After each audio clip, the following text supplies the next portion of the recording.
नमस्ते दोस्तों, इस वीडियो में हम पेन डिसऑर्डर के बारे में बात करने वाले हैं। मेरा नाम डॉक्टर राधिका केड़कर है। मैं एक साइकेट्रिस्ट हूँ, साइकोथेरेपिस्ट हूँ। अकोला में प्रैक्टिस करती हूँ, जो कि महाराष्ट्र में है। पेन डिसऑर्डर ये एक साइकेट्रिक प्रॉब्लम भी हो सकता है, मानसिकता से रिलेटेड एक प्रॉब्लम हो सकता है, इमोशनल एक प्रॉब्लम हो सकता है। और इसका जो कनेक्शन है, हमारा जो इमोशनल स्टेट है, हमारे जो विचार है, उसके साथ हो सकता है। हमारे पास कई पेशेंट्स आते हैं, कभी कभी रेफर्ड होते हैं मोस्ट ऑफ द टाइम्स, कि जो कंप्लेन करते हैं कि बहुत दर्द होता है बॉडी में, अलग अलग जगह पे दर्द होता है साइमल्टेनियसली। मतलब कभी कभी पीठ दर्द होता है, कमर दर्द होता है, सर दर्द होता है, घुटनों में दर्द होता है। यानी कि वो कहते हैं कि हर एक जो बॉडी पार्ट है वहां पे कहीं पे भी दर्द उनको महसूस हो सकता है, और एक कोई स्पेसिफिक जगह नहीं है या फिर स्पेसिफिक प्रॉब्लम नहीं है। यूजुअली जो फिजिकल पेन होता है उसमें कोई स्ट्रक्चरल प्रॉब्लम होता है, यानी कि हम सीटी स्कैन करें या फिर एमआरआई करें या फिर कोई जांच करें, उसमें कोई कमतरता आती है, उसमें दिखाई पड़ता है कि इस प्रॉब्लम की वजह से पेन हो सकता है। पर जो साइकोजेनिक पेन है, इसे हम जो पेन डिसऑर्डर है साइकेट्री का, उसे हम साइकोजेनिक पेन कहते हैं, अटिपिकल पेन कहते हैं। अटिपिकल इसलिए कहते हैं क्योंकि इसमें कोई जांच में कुछ भी स्ट्रक्चरल प्रॉब्लम दिखाई नहीं देता। यूजुअली ये जो पेशेंट्स होते हैं वो काफी टाइम से ग्रस्त होते हैं पेन के साथ, और कहते हैं कि ये पेन बहुत है, दर्द बहुत है, और यही एक प्रॉब्लम है हमारे लाइफ की, और कोई भी प्रॉब्लम नहीं है हमें लाइफ में। बाकी सब अच्छा है हमारे लाइफ में, हमारे बच्चे अच्छे हैं, हमारी फैमिली अच्छी है, काम ठीक ठाक चालू है, वैसे कोई स्ट्रेस नहीं है, टेंशन नहीं है। और अगर ये पेन निकल जाए, ये दर्द निकल जाए बॉडी से, तो हम एकदम अच्छे हो जाएंगे, हमें फिर कोई प्रॉब्लम नहीं होगी। यानी कि ये पेन ही सारे प्रॉब्लम की जड़ है, और कोई भी हमें प्रॉब्लम नहीं है। ऐसे जो लोग हैं या फिर ऐसे लोगों को ये जो प्रॉब्लम हो रही है, आपको ऐसा लगता है, अगर आप भी इससे सफर कर रहे हैं, तो ये जानना जरूरी है आपके लिए कि ये एक इमोशनल प्रॉब्लम भी हो सकता है, हमारे साइक से, यानी कि हमारे मन से भी रिलेटेड ये प्रॉब्लम एक हो सकता है।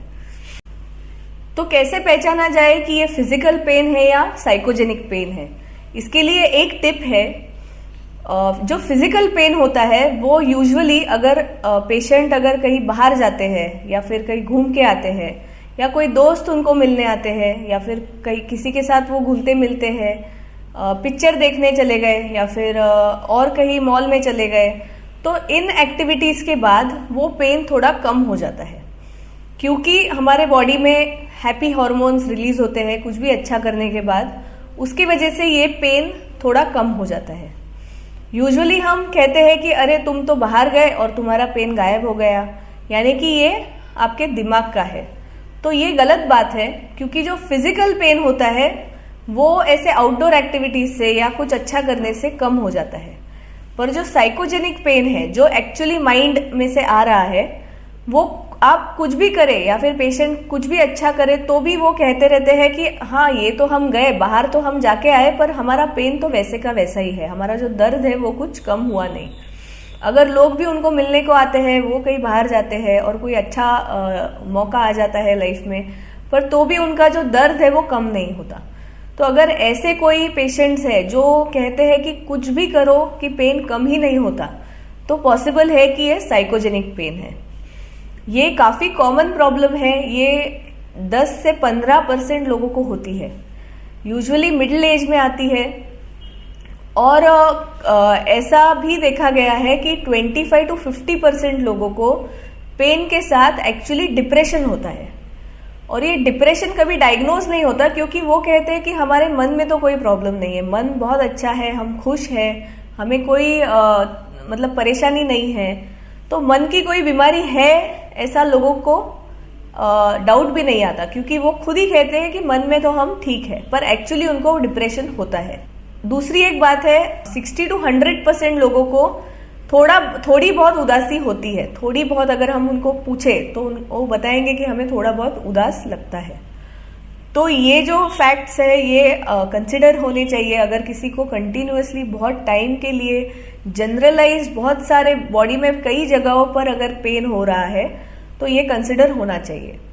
ये पेन किसी भी प्रकार का हो सकता है। ऐसा हो सकता है कि कोई चोट लग गई और ये पेन है, या फिर जो लोग अल्कोहल लेते हैं उनकी नसें खराब हो जाती है और उसके बाद ये पेन शुरू होता है, या फिर कभी कभी जो मसल्स है, जो बोन्स है, वहां से ये पेन आता है। एक एग्जाम्पल मैं शेयर करना चाहूंगी कि एक इंसान थे, एक 50 इयर्स ओल्ड शायद, और उनको एक बार वो कुछ घर में उठा रहे थे भारी, और वो उठाते उठाते उनको दर्द हो गया, और उसके बाद उनको दर्द कंटिन्यूअस, वो कम ही नहीं हो रहा था दर्द। तो उन्होंने काफी जांच की, MRI निकाल लिया, MRI पूरी तरीके से नॉर्मल था, तो और पेन किलर्स भी दिए गए, पर उससे भी उनका दर्द कम नहीं हो रहा था। तो फिर उनको इन द एंड साइकेट्रिस्ट के पास रेफर किया गया। फिर साइकेट्रिस्ट के पास जब वो बैठे तो शुरुआत में तो वो बोल रहे थे कि सब अच्छा है, कोई प्रॉब्लम नहीं है, पर बात करते करते ऐसे दिखाई दिया, ऐसे समझा कि जो हाल ही में उनके लाइफ में बदलाव घड़ा था वो ऐसा था कि जो ऑफिस में उनकी जो कंपनी है उसमें थोड़े स्टाफ को उन्होंने कम किया था। तो उस प्रोसेस के बीच में इनका जो एक असिस्टेंट था जो इनकी काफी मदद कर लेता था, उनको वो कंपनी ने निकाल दिया था। तो उसके कारण ये जो गृहस्थ थे इन पे ज्यादा काम आ गया था, इन पे ज्यादा लोड आ गया था काम का, और वो किसी को बता नहीं पा रहे थे ऑफिस में, क्योंकि ऑफिस में ऑलरेडी प्रॉब्लम्स चालू थी और मतलब कट डाउन कर रहे थे वो एक्सपेंसेस, तो वो किसी को बता नहीं पाए और खुद ही ज्यादा काम कर रहे थे और उस चीज का उनको टेंशन आ रहा था, स्ट्रेस आ रहा था। तो ये एक्चुअली उनको भी पता नहीं था, पर बात करते करते उनको भी रियलाइज हुआ कि ये ऐसा हो सकता है। फिर ट्रीटमेंट हुई और फिर ट्रीटमेंट के दौरान कुछ चेंजेस किए उन्होंने। उनका ऐसा स्वभाव था कि वो कुछ बताते नहीं थे जल्दी से किसी को, उनके बारे में कुछ तकलीफ हो रही है तो बताते नहीं थे, या फिर उनको जो चाहिए वो डिमांड नहीं करते थे। पर इन द प्रोसेस उनको ये रियलाइज हुआ कि हम अगर ऐसे ही दबाते हुए इमोशंस को रखें तो तकलीफ होती है और ये कई प्रकार से बाहर निकल सकती है, यानी कि दर्द के स्वरूप से बाहर निकल सकती है। तो उसके बाद उन्होंने चेंजेस करे, उन्होंने बोला ऑफिस में कि मुझे ऐसे ऐसी प्रॉब्लम हो रही है, और उनको एक असिस्टेंट दिया गया और उसके बाद उनका पेन चला गया। तो ये हम एक रिलेशन लगा सकते हैं कि जो स्ट्रेस था वो कन्वर्ट हुआ पेन में।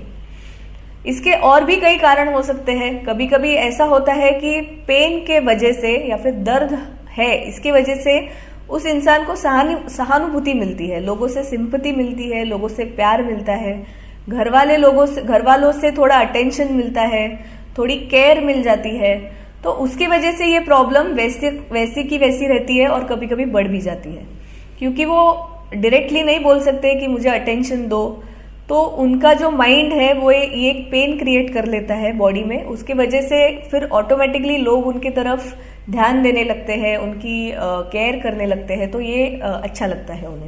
दूसरा एक रीजन है कि कभी कभी दर्द के वजह से जो रिस्पॉन्सिबिलिटीज है उनसे छुटकारा मिल जाता है। ठीक है तुम मत करो, तुम्हारा ये दर्द हो रहा है, तुम मत करो, तुम रहने दो, हम कर लेंगे, हम देख लेंगे। उसकी वजह से ये एक रिवॉर्ड जैसा उस इंसान को मिलता है कि दर्द है तो हमारा काम कम हो गया।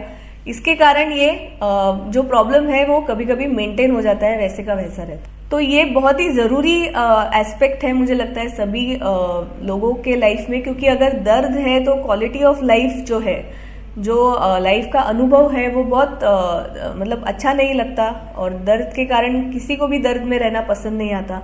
तो अगर ऐसा कुछ हो रहा है आपकी लाइफ में तो इसको आप एड्रेस करिए, आप किसी साइकेट्रिस्ट को मिलिए, साइकोलॉजिस्ट को मिलिए, और ये प्रॉब्लम्स अगर होंगी तो डिस्कस करिए।